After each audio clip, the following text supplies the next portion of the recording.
Everyone, ఈరోజు తమలపాకు పునుగులు చేయబోతున్నానండి. వాటికి కావాల్సినవి బిగ్ సైజ్ ఆనియన్ కట్ చేసుకున్నాను, జింజర్ తురిమేసి పెట్టుకున్నాను, గ్రీన్ చిల్లీ ఒక 2 తీసుకొని కట్ చేసి పెట్టుకున్నాను, ఒక 4 తమలపాకులు, బీతల్ లీఫ్,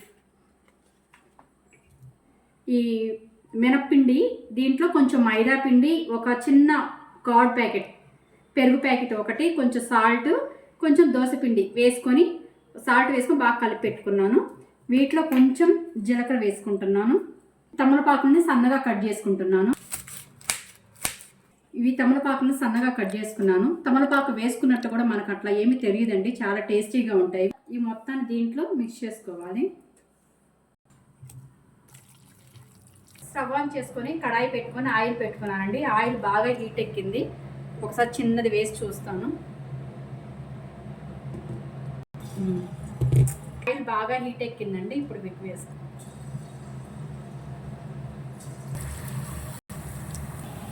పెరుగు వేయటం వల్ల చాలా స్మూతీగా చాలా బాగుంటాయండి. కరివేపాకు కొత్తిమీర ఏమీ వేయడం లేదు, ఓన్లీ తమలపాకు ఫ్లేవరు. చాలా టేస్టీగా ఉంటాయి, కోల్డ్కి చాలా మంచిది.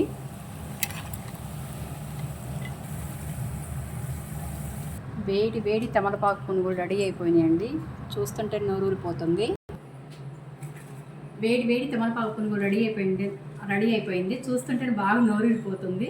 నా వీడియో మీకు నచ్చింది అనుకుంటా. నచ్చితే కనుక ఏం చేయాలి? ఒక లైక్, షేర్, కామెంట్, సబ్స్క్రైబ్.